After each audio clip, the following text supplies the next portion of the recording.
Salut tout le monde, aujourd'hui ce sera pour une vidéo sur l'erreur d'Adesanya lors de son combat face à Imavov.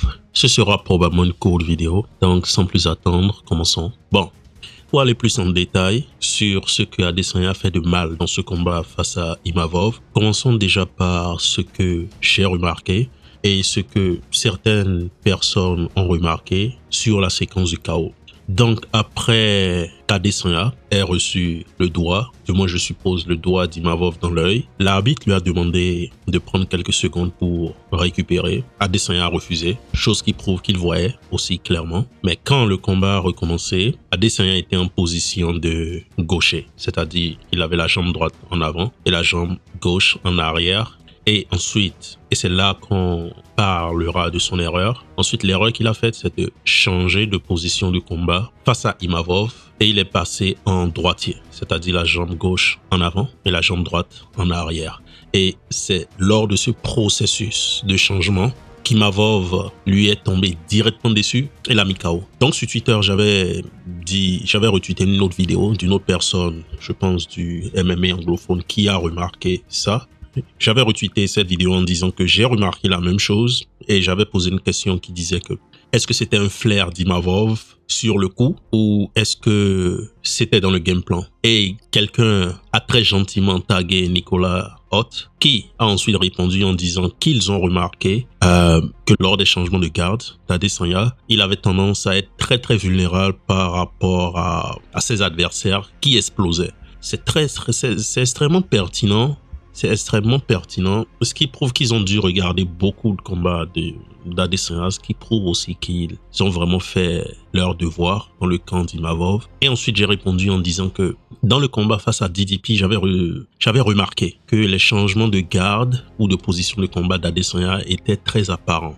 Et finalement, après y avoir réfléchi un petit moment et après avoir revu d'autres combats d'Adesanya, j'ai finalement compris en fait l'erreur qu'Adesanya a faite dans ce combat face à Imavov, ou du moins, je pense qu'Adesanya s'est fait submerger par sa confiance et il ne savait pas qu'il était face à un combattant très chaud qui a juste capitalisé sur son cas. Et dans ce cas, on parle de Nassourdine Imavov. Donc, quelle est l'erreur qu'Adesanya a faite dans cette séquence? D'expérience, de ma propre expérience, quand tu changes de garde, en général, il y a 2 ou 3 façons dont tu veux le faire. Première façon de le faire, c'est de reculer, c'est-à-dire tu t'assures que tu es vraiment hors de la distance de danger, si on peut dire, et tu changes de garde. Ça, c'est la façon la moins optimale. La meilleure façon de le faire est en mouvement, c'est-à-dire pendant que tu es en mouvement, en allant vers la gauche ou vers la droite, tu changes en fait de garde pendant que tu es en mouvement. Cela empêche en fait ton adversaire, disons, de te cadrer, et aussi cela rend ça moins visible, moins apparent. Donc ce que je disais dans mon tweet, c'était justement ça, parce que dans le combat face à Dricus du Plessis, DDP, comme on l'appelle, Adesanya avait juste cette tendance, un peu ce qu'il a tenté face à, bien sûr, Imavov, et Imavov l'a fait payer cash. Imavov l'a fait payer très cher. Adesanya, ce qu'il tentait en fait, ce qu'il a tenté plusieurs fois, je pense 2 ou 3 fois dans le combat face à DDP, c'est qu'il attrapait les mains de DDP où il était toujours en distance et littéralement, il changeait en fait de position. Et ensuite, je me suis dit, ok, est-ce qu'il avait l'habitude de le faire de cette façon? Et je suis reparti dans certains de ses anciens combats, j'ai regardé ses anciens combats et je me suis rendu compte qu'en réalité, ce que je pensais était vrai. Le fait que ça ait gêné mes yeux ne sortait de nulle part en fait. Donc je me suis rendu compte que souvent ce que Adesanya faisait, c'est qu'il changeait en fait de position pendant qu'il bougeait. C'est-à-dire pendant qu'il bougeait vers la gauche ou vers la droite, ou très souvent en reculant, il allait changer de position. Et je pense qu'ici, ou dans les 2 combats, ces 2 derniers combats, ce sont les erreurs capitales qu'il a commises. Face à DDP, j'avais juste cette tendance à juste rester toujours en distance de boxe, ou en distance très courte, où on peut toujours la voir, et juste changer de position. Je ne sais pas si c'était la confiance, ou je ne sais pas si je ne sais pas s'il s'est laissé emporter par le fait que bon, maintenant, il avait peut-être une boxe un peu améliorée, il voulait éteindre les gars, et donc il le faisait à cette distance.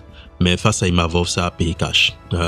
Donc, elle est là, en fait, l'erreur qu'Adesanya a commises dans ses 2 derniers combats. Et bien sûr, Imavov, avec tout le talent qu'il a, il a pu capitaliser directement. Et comme je l'ai dit dans ma dernière vidéo, c'est aussi la qualité des grands combattants. Tu capitalises. Quand tu as une opportunité, tu sautes sur cette opportunité, tu capitalises et tu prends ce que tu as à prendre. Et c'est exactement ce que Imavov a eu à faire. Mais par contre, on ne peut juste pas fermer les yeux sur l'erreur d'Adesanya. Et après avoir regardé plusieurs combats d'Adesanya et après après que je me suis basé en fait sur mon expérience personnelle, je pense que le conseil que je donnerais à ceux qui écoutent ce podcast ou cette vidéo, je dirais que si vous êtes dans des gyms et vous voulez combattre comme Adesanya, ou si vous voulez être des strikers versatiles qui changent de position, je dirais que la meilleure façon de le faire est en mouvement. Soyez toujours en mouvement quand vous le faites, soit quand vous êtes en train de bouger vers la gauche ou quand vous êtes en train de bouger vers la droite, parce que ça empêche en fait votre adversaire de vous cadrer et aussi ça rend en fait le changement de position moins apparent et justement vous enlevez en fait à votre adversaire ce laps de temps où vous êtes à sa portée et il peut vous avoir, parce que pendant que tu changes une position de combat ou de garde, quelqu'un peut te choper dans ces 1 ou 2 secondes. On l'a vu avec Imavov. Donc il est là en fait le conseil, changez toujours de garde pendant que vous êtes en mouvement, idéalement quand vous êtes en train de partir vers la gauche ou vers la droite, ou quand vous reculez, quand vous êtes vraiment à une distance plutôt sécuritaire, changez de garde à ce moment-là.